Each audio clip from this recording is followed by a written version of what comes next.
Gadewch i ni weddio. Diolch yn ei ti unwaith eto o Dduw am y fraint yma cael dod ger dy fron. Ac i ni yn cyflwyno'n hamser i ti, yn gofyn i ti drigyrhau wrthym i ddod lawr i'n plith. I ni'n gofyn am y tywalliad mawr o'r ysbryd glân.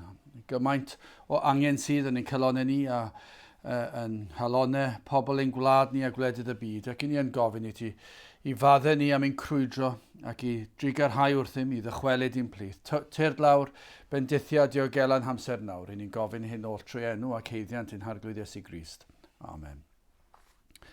Chydig o gyhoeddiadau cyn i ni ddarllen o air Duw. Atgoffa chi o'r hyn sydd ar gael ar wefan Nghapel yr Rhath. Yma yna gyfres o egluro'r Efengil, cyfres yn dilyn llyfr J.C. Ryle ar Sancteiddrwydd. Hefyd mae yna fyfyrdodau byr emynau'r Efengil, tua 10 munud o hyd yn canolbwyntio ar neges yr Efengil sydd yn ein hymunau ni.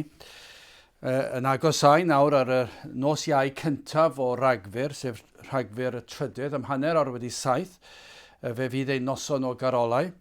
Yn anffodus, dydyn ni ddim yn gallu cynnal yr oedfa honno yn yr adeilad, ond fe fydd yn cael ei osod ar Llyn. Felly mae croeso i chi ymuno gyda ni ar y nos Iau honno. Ac yna yn dilyn y noson y garolau, fe fyddwn ni'n gosod carolau'r Efengil. Myfyrdodau byr o rai o garolau Cymraeg. Ac hefyd yn agosau at y Nadolig, eto ar noswyl y Nadolig, i groesawu'r Nadolig. Fe fydd na oedfa am 11:15 o'r gloch yn y hwyr. Yn gobeithio bwriadu gorffen o gwmpas hanner nos i groesawu'r Nadolig. Ac hefyd ein hoedfaon arferol ar y Sul am hanner awr wedi 3. Nawr gadewch ni ddarllen o air Duw o lyfr y Salmau, Salm 114. Pan aeth Israel o'r Aifft, ti Jacob oddi wrth bobl anghyfiaeth, Juda oedd ei sancteiddrwydd ac Israel ei arglwyddiaeth. Y môr a welodd hyn ac a giliodd, yr iorddonen a drodd yn ôl, y mynyddoedd a neidiasant fel hyrdod a'r bryniau fel ŵyn defaid. Beth ddarfu i ti o fôr pan giliaist? Tithau iorddonen, pa ham y troaist yn ôl? Pa ham fynyddoedd y neidiach fel hyrdod, a'r bryniau fel ŵyn defaid? Ofna di ddeiar, rhag yr arglwydd, rhag Duw Jacob, yr hwn sydd yn troi y Graig yn Llyn Dwfr, a'r gallestr yn ffynon dyfroedd.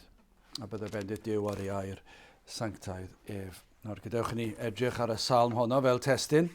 Yr 8fed adnod, yr hwn sydd yn troi y Graig yn Llyn Dwfr a'r gallestr yn ffynon dyfroedd. Ond fe fyddwn ni'n edrych ar y salm ar ei chyfam. Wel, am gan o fawl sydd fan hyn gan y salmydd. Dyw'r salmydd ddim yn gallu dal ei hun yn ôl. Pan yn ystyried yr achubiaeth o law yr holl alluog. Pan yn cofio nôl at y ffordd i'r arglwydd i wared ei bobl o gaethiwed yn yr Aifft. Mae modd mor rhyfeddol. Dyw'r salmydd ddim yn gallu gwneud dim byd ond dyrchafu ei Dduw. Mae'n atcofio'r hanesion unigol ac falle yn trafod gyda rhywun ac yn dweud, yn sôn am y digwyddiadau sydd wedi bod. Ac rhain yn lloni'r galon ac yn peri'r galon, lamu oddi fewn a neidio oddi fewn i ddiolch i Dduw am ei holl fendithion. Ac dim dim ond ei fendithion i'r genedl, ond yn meddwl am y fendith i'r unigolion ac yn meddwl y profiadau gafon nhw. Wrth iddynt weld y pethau rhyfedd oedd yn digwydd. Dim ond dyrchafu enw ei Dduw oedd yn gallu wneud. O na fydde hyn i'w weld heddiw. Y bydde'r eglwys yn dyheu am cael dyrchafu enw ei Duw. Ddim yn gallu atal ei hun rhag moliannu enw'r arglwydd. Ddim yn gallu'n rhwystro'n hunan. Ddim yn gallu peri bod ni'n tawelu, bod ni'n gorfod bloeddio allan. Diolch iddo. Mi'n gwybod mae yna beryg ond oes bod yna rai yn gallu gwneud hyn rywsut ac falle ddim yn ystyried beth yw ystyr y geiriau, bod e'n gallu dod yn rhan o draddodiad, ond yna hyfryd pan yn pregethu ac i chi'n clywed rwy'n ddim yn gallu atal ei hun ac yn dweud diolch iddo, neu halleluia, neu amen. Neu hyd yn oed os nad yw'r personoliaeth yn gallu wneud y fath beth, ddim yn gallu dweud rhywbeth allan ar goed i bobl glywed, ond i chi yn gallu, fel pregethwr, i chi'n gallu gweld ar wyneb rhywun. Bod y geiriau ddim yn dod mas, bod ar eu hwynebau nhw, bod hyn maen nhw'n dangos yn eu hwynebau nhw. Diolch. Diolch am ffordd iach awdwriaeth. Diolch am y ffordd a wnes ti fy helpu fi yn yr adeg hyn, yn y tristwch yma, yn y treialon ges i. Diolch am yr holl bendithion. O'na fydden ni'n gweld mwy o hynny heddi yn ein haddoliad. Diolch i ti yr holl alluog Dduw am yr efengil sanctaidd. Halleluia. Amen. O'na fydden ni'n darchafu enw'r arglwydd yn ein canu ni. Ni'n gwybod bod ni ddim yn cael canu rhyw lawer yn yr odfawn oherwydd yr rheolau a'r cyfyngiadau. Ond mae'n hyfryd pan ni'n cael. Ac o'na fydden ni wastad eisiau dyrchafu enw'r arglwydd wrth ganu ei glodydd.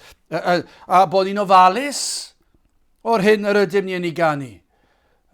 Dydyn ni ddim yn gallu dweud, ni eisiau canu trwy'r amser a sdim ots be ni'n canu. Byddai'r salmydd byth wedi dweud y fath beth.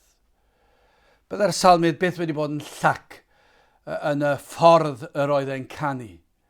Yn y dill, y geiriau'r dôn. Byddai ddim wedi gwneud dim byd o'r fath. Na fydden ni'n ofalus o'r hyn i ni'n ei ganu. Yn ofalus sut i ni'n canu. Nad oes na ddim byd cnawdol.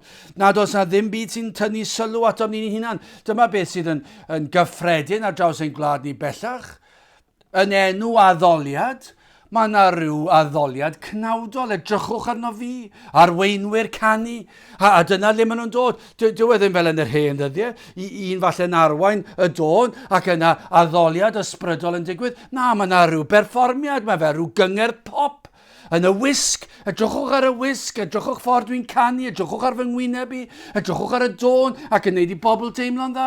Dyna'r math o ganu sydd yn digwydd heddi. Nid felly'r salmydd, a nid felly'r ysbrydol. Na fydden ni'n ofalus o beth i ni'n canu, y geiriau ni'n ei ganu, y dôn i ni'n ei ganu. Nad oes dim byd amharchus, cnawdol, bydol, yn y tonau, yn y geiriau, yn y dill. Ac bod ein haddoliad yn canolbwyntio ar un peth. Dyrchafu enw ein Duw am yr efengil sanctaidd. Bod ni wedi deall yr efengil, bod e ddim yn bwnc i ganu fel mae rhywun yn canu mewn rhyw gynger lle mae hanner y gynulleidfa'n feddw. Na, mae'r canu fan hyn, mae yna rhywbeth urddasol yma. Mae yna barchedig ofn yma. Mae yna blygu lawr a diolch iddo. I ni'n ofalus am bopeth i ni fod i wneud. Na fydden ni mwy felly. Mae'r salmydd am ddyrchafu ei Dduw am achubiaeth, am iachawdwriaeth. Mae'r salmydd yn dyrchafu Iesu Grist fan hyn. Nad oes hawl canu nawr. Wrth gwrs, gallwn ni ganu yn ein heneidiau, yn ein bywydau ni. Na fydde'n bywydau ni yn gan o fawl. Na fydd ein bywydau ni yn fywydau o ddiolchgarwch am ras yr arglwydd tuag atom ni. Mae'r salm yma'n llawn o ddiolch. Yn dyrchafu enw Duw. Wel, gadewch i ni yn gyntaf edrych ar gaethiwed Israel ac yna presenoldeb yr arglwydd yn ail ac yn drydydd Crist y Graig a'r ffynon. Wel, yn gyntaf, gaethiwed Israel. Yr adnod gyntaf, pan aeth Israel o'r Aifft, ti Jacob oddi wrth bobl anghyfiaeth. Wel, am gaethiwed profodd yr Iddewon. Yn raddol dros gyfnod wrth i di Jacob dyfu, yn genedl gref, gosodwyd yr Iddewon mewn caethiwed, o dan llaw drom pharo, yr Eifftiaid. Dyna chi gaethiwed.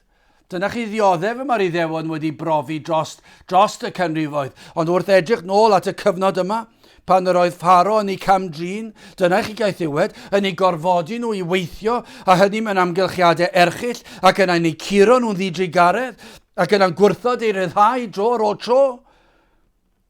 Mor anodd ydoedd. Iddynt wynebu'r fath ormes a thrais. Ac yna gorchmynion yn cael ei taflu tuag atynt mewn iaith estron. Doedd yr Iddewon ddim yn deall iaith yr Eifftiaid. Yr oedd yr iaith yn anghyfiaeth. Doedden nhw ddim yn ei ddeall e. Ac pan yn cael yr orchymyn, ddim yn deall y gorchymyn ac yna'n cael ei chwipio ei curo. Mi roedd yn dod yn rhywbeth atgas iddynt, yn atgoffa nhw o greulondeb a dioddef, ac felly'n clywed yr iaith hyd yn oed yn peri tristwch iddynt. Ac yn arwain at fwy a fwy o greulondeb a chiro. Roedd yn sefyllfa gienus.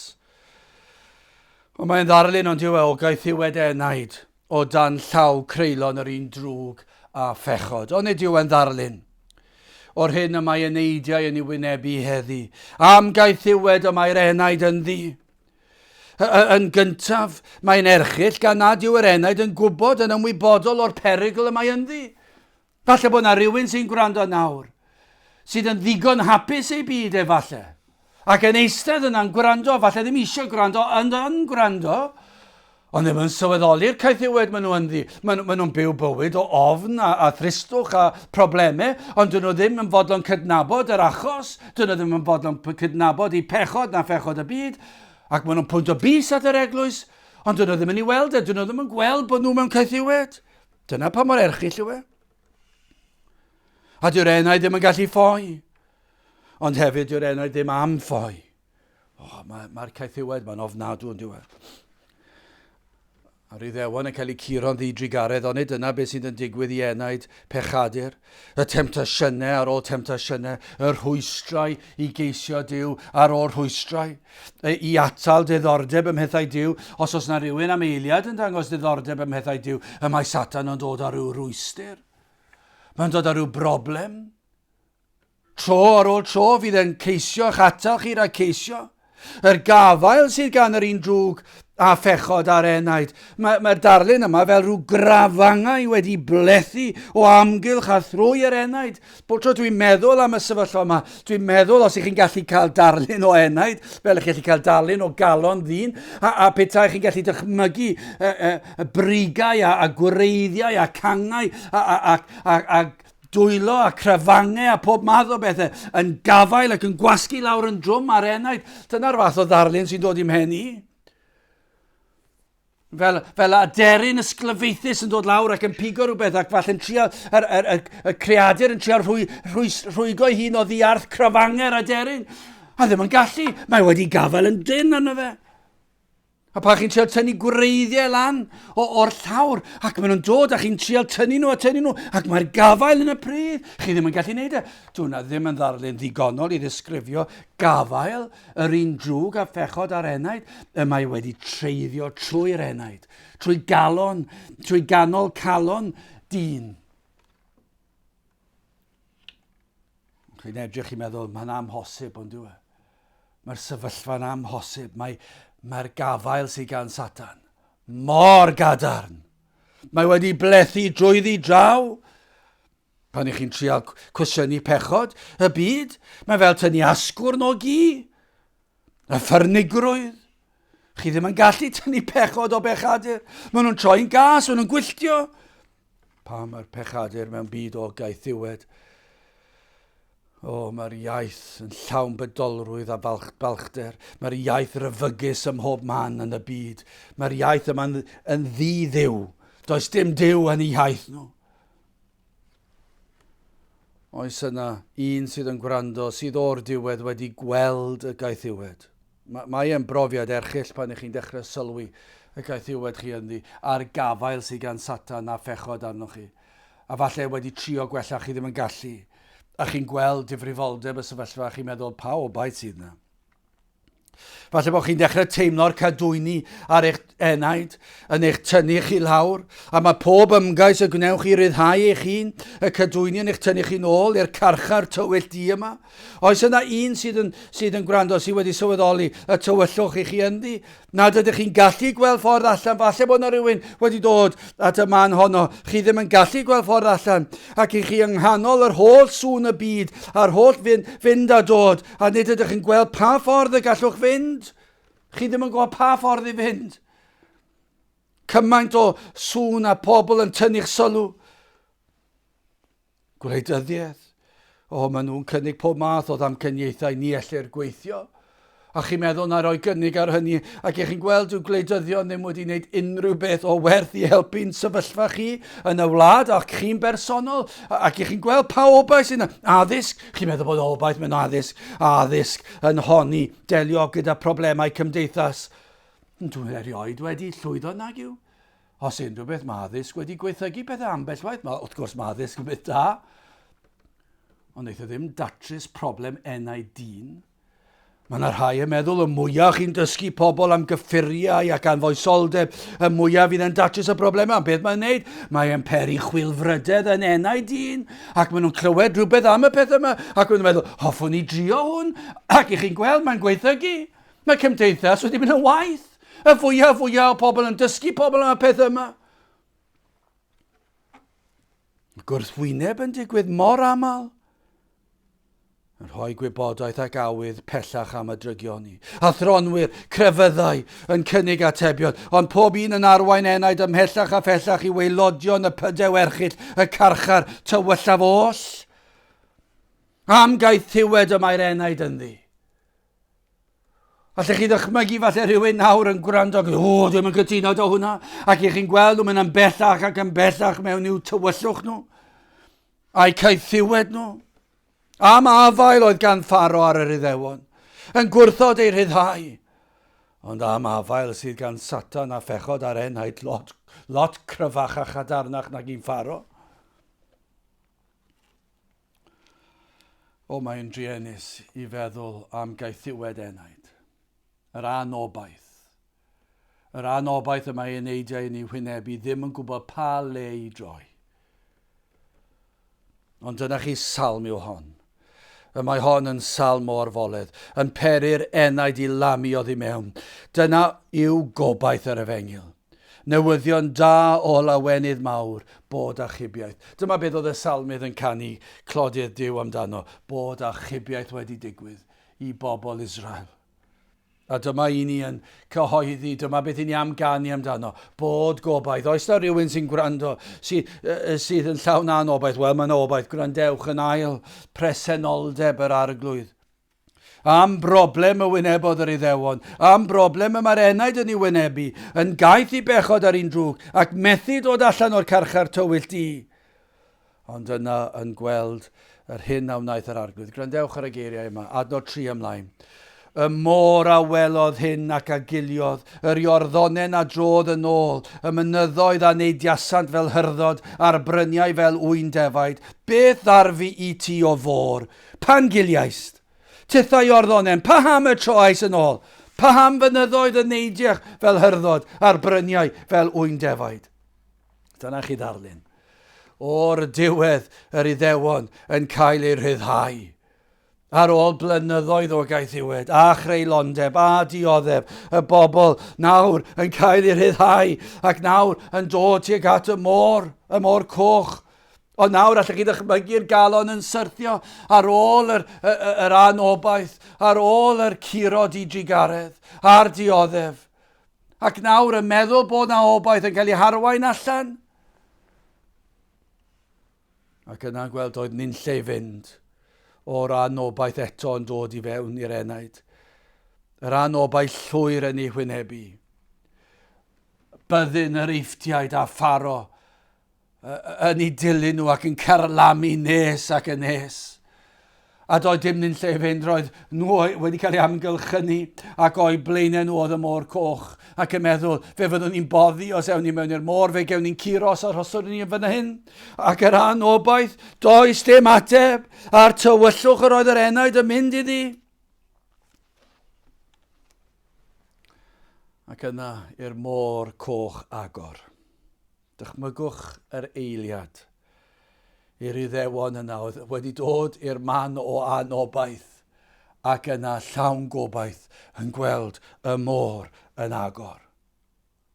Yn codi fel wal enfawr o'r naill ochr i'r bobl, yn agor llwybr iddynt rodion ddiogel drwyddi, ac yn ar ôl i'r un olaf gosod ei traed ar yr ochr arall, ac yna y milwyr Pharo yn dod ac yn carlamu ar eu holen nhw trwy'r môr, ac yna'r môr yn pentyrru ar eu pennau nhw. Dyna chi eiliad. A chybiaeth yr Iddewon.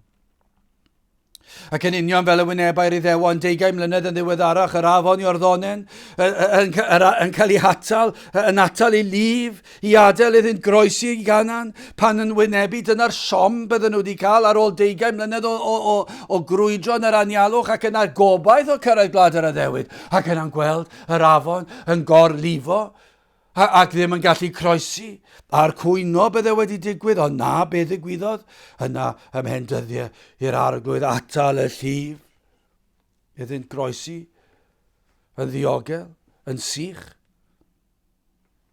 Yr arglwydd yn ymyrryd, a'r llwybr yn agor.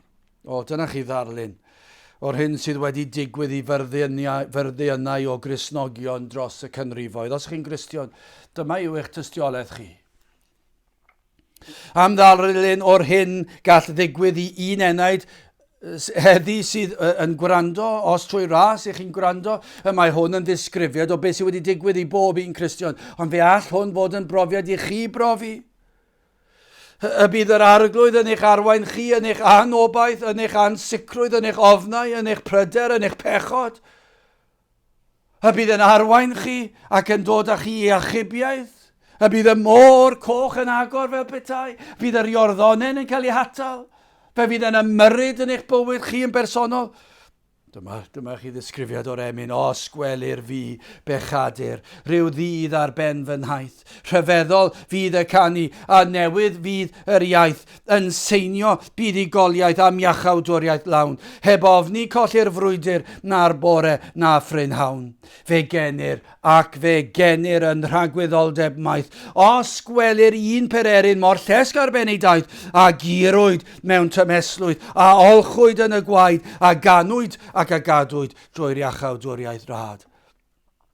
Os do fi drwy'r anialwch, rhyfedda fyth dy ras, am hennau dilonyddwch rôl ganwaith golli'r maes, y maglau wedi ei torri am traed yn gwbl rydd, os gwelir fi fel hynny tragwyddol foli a fydd am eiliad.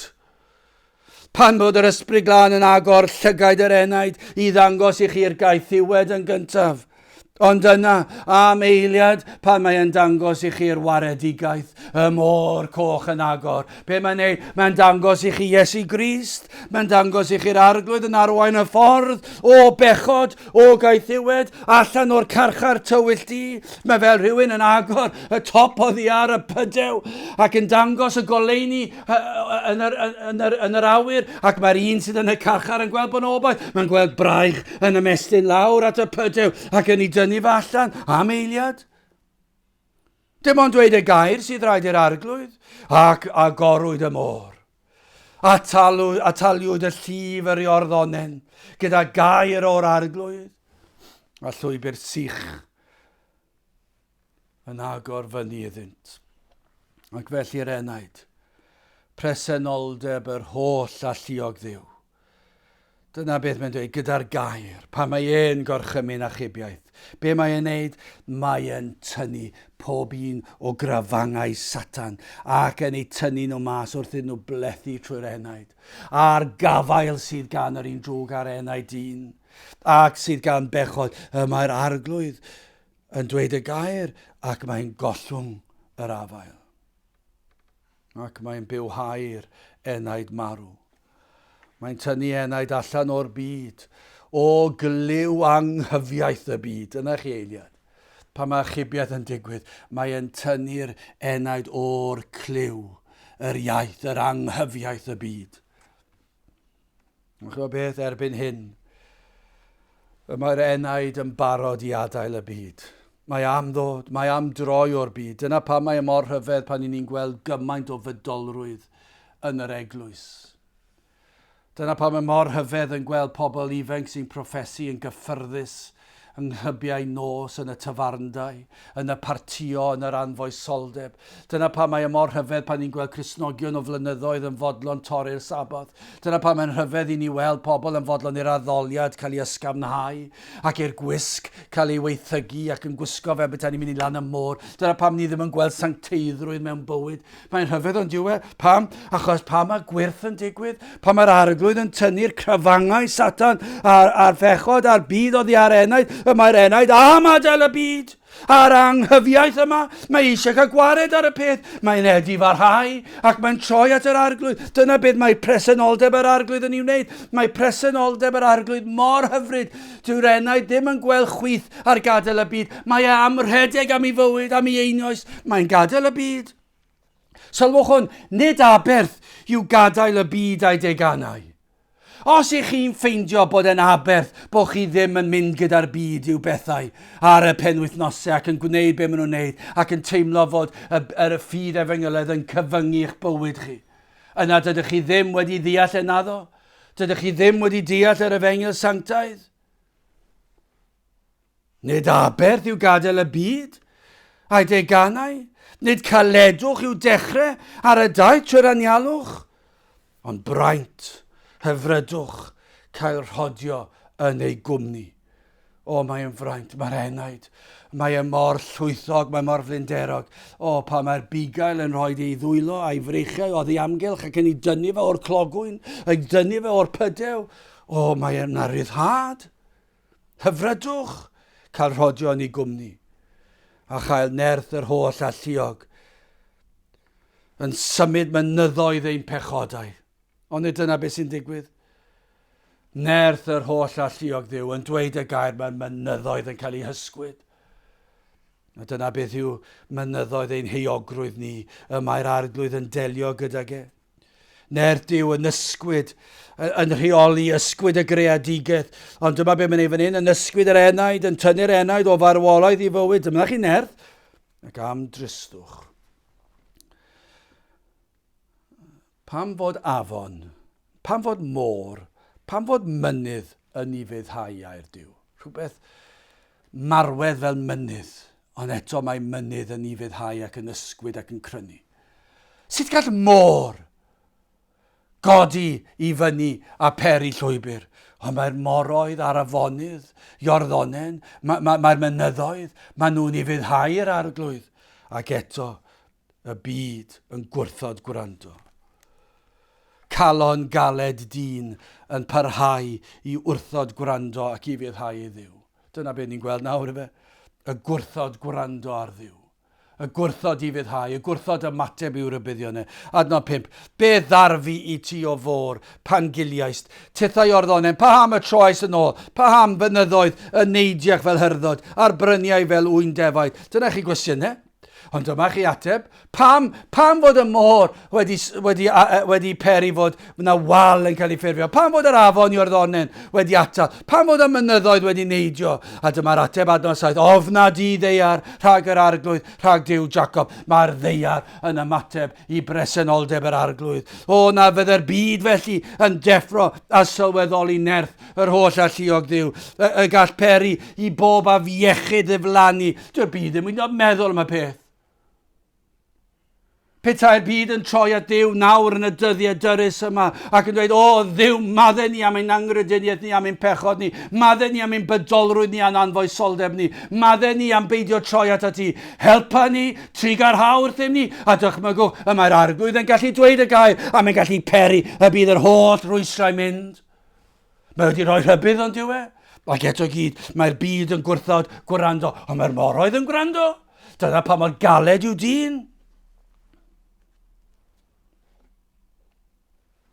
Ond o na fyddai'r byd yn sylweddoli. O na fyddai'r enaid sydd yn teimlo euogrwydd pechod yn gweld un gair gan yr arglwydd.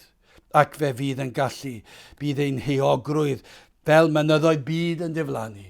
Dyna beth mae'n gallu wneud. Mae'r arglwydd yr holl alluog Dduw yn gallu peri.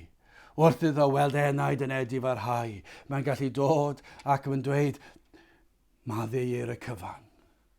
Ac fe fydd yn gallu delio gyda'r euogrwydd sydd yn teimlo fel mynyddoedd byd. Ac fe fydd yr euogrwydd yn diflannu. Dwi ofyn ydych chi'n teimlo ei agos atrwydd. Dyna be mae presenoldeb yr arglwydd yn gallu wneud. Mae presenoldeb yr arglwydd yn gallu peri'r môr coch godi a llwybr sych cael ei ffurfio. I'r Iorddonen atal ei lif. Mae'n gallu peri mynyddoedd i symud. Mae'n gallu gwneud y cyfan. Mae'n gallu gwneud yr hyn a fyno. Oedd wedi gallu creu y byd a dweud y gair ac yr oedd.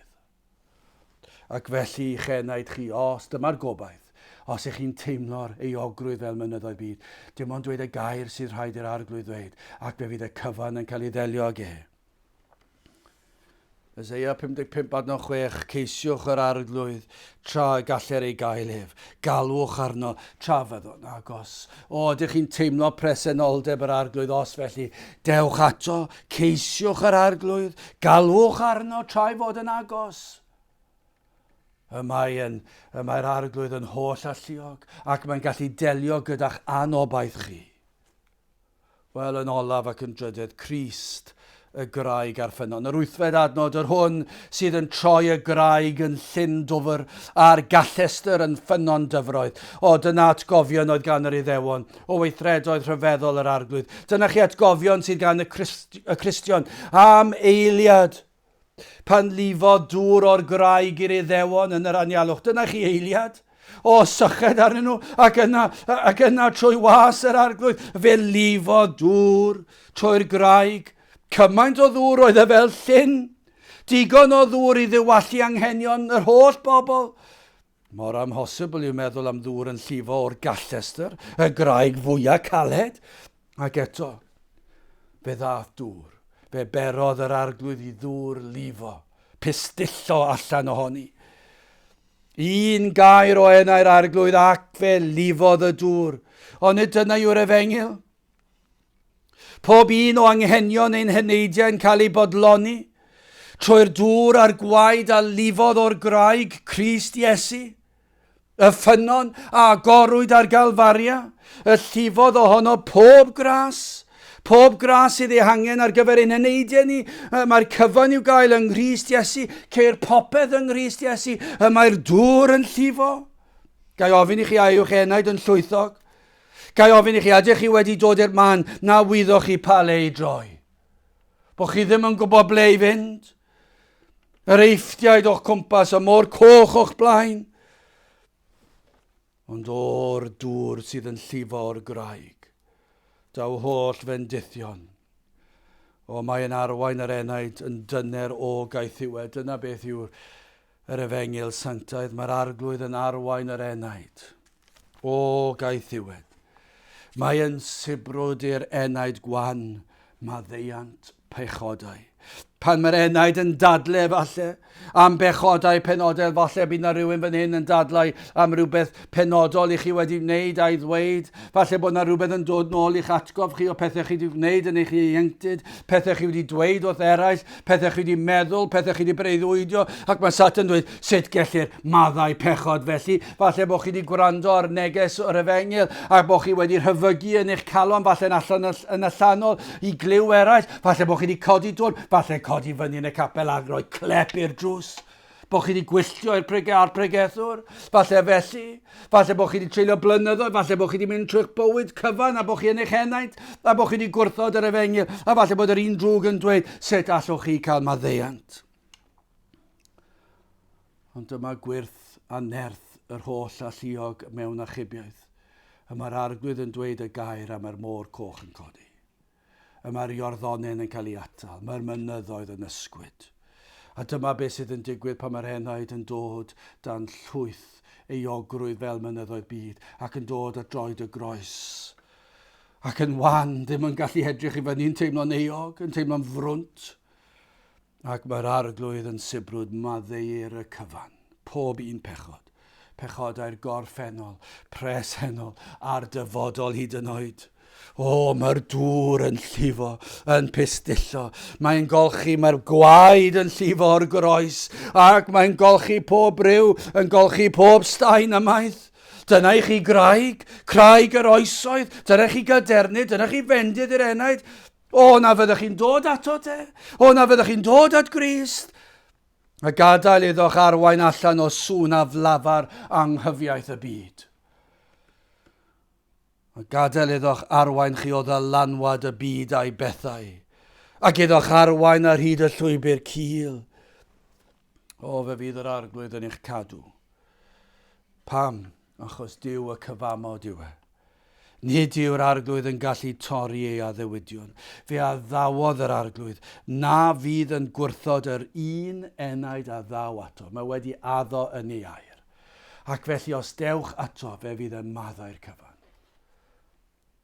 1 Corinthiau 10:4 ac yfed o bawb ohonynt yr un ddiod ysbrydol, cynnes hwy a fasant o'r graig ysbrydol a oedd yn canlyn. A'r graig oedd Crist, adnod 8 o'r testyn. Yr hwn sydd yn troi y graig yn Llyn Dwfr, a'r gallestr yn ffynon dyfroedd. O na fyddwch chi'n dod ato, tra i fod yn agos. Galwch arno, ceisiwch pwyswch arno. Ni fydd yn gwrthod neb, ni fydd yn troi'r un enaid i ffwrdd. Fe fydd yn maddau, fe fydd yn golchi, fe fydd yn diwallu'ch holl anghenion. Fe fydd yn rhoi maddeuant pechodau a bywyd rhygwyddol. O, dewch ato, tra bod cyfle, gadewch i ni weddio.